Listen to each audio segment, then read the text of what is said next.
এই যে মোটরসাইকেল চুরির বিষয়টা, এটা কিন্তু সত্যি অত্যন্ত দুঃখজনক। আসলে মানে যেটা বললে বিষয়টা এরকম যে মানুষের আসলে পুলিশের প্রতি আস্থা নাই। মোটরসাইকেল এখন হচ্ছে অপহরণ, মোটরসাইকেল চুরি না, অপহরণ হচ্ছে। আবার পুলিশকে মানুষ বলতে ভয় পায় যে কিভাবে কিভাবে খবরটা অপহরণকারীদের কাছে চলে যায়, পরবর্তীতে আর মোটরসাইকেলটা পায় না। তো পরবর্তীতে তারা ওই মানুষের উপর তাদের যে সোর্স আছে, ওই যে চোরের, এই চোরের সোর্সের উপর তারা তাদের বিশ্বাসটা বেশি। ওই কিছু টাকা পয়সা দিয়ে আবার তারা গাড়িটা আবার মানে অর্থাৎ গাড়িটা মুক্তি মানে ছাড়িয়ে নিয়ে আসে আর কি, মুক্তি পণ হিসাবে আর কি। দেখ, এই বিষয়টা আপনারা সিরিয়াসলি দেখবেন। অবশ্য আমাদের লোকগুলো যাদের গাড়ি চুরি হচ্ছে তাদেরও দোষ আছে। আমাকে একজন ফোন করেছে চারুল ইউনিয়নে 1 মাস আগে যে তার গাড়িটি চুরি হয়েছে,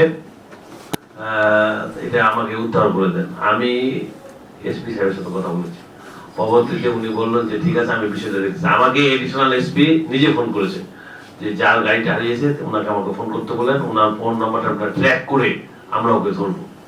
আমি বারবার লোকটাকে ফোন দিয়েছি যে আপনি আমাকে, এডিশনাল এসপি 2বার ফোন দিয়েছে যে কই আমার সাথে যোগাযোগ করলো না, ওই যে যার গাড়ি চুরি হয়েছে।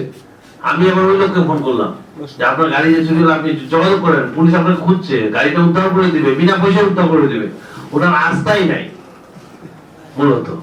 তো যাই হোক, তো দোষটা আসলে আমাদেরই, বিশেষ করে আমাদের লোকজন, তাদেরকে তো সহযোগিতা করতে হবে। এখন ফোন দিচ্ছে তাদেরকে না নাম্বারটা দিতে হবে, তারপর ট্র্যাক করবে, তারপর উদ্ধার করবে। এই প্রক্রিয়াটা তো আলাদা ভাবে করতে হবে। এই জন্য পুলিশকে আমাদের সহযোগিতা করতে হবে। আর আমাদের লোকগুলো যাদের গাড়ি চুরি হচ্ছে তারাও কিন্তু সহযোগিতা করছে না, এটাও সত্য।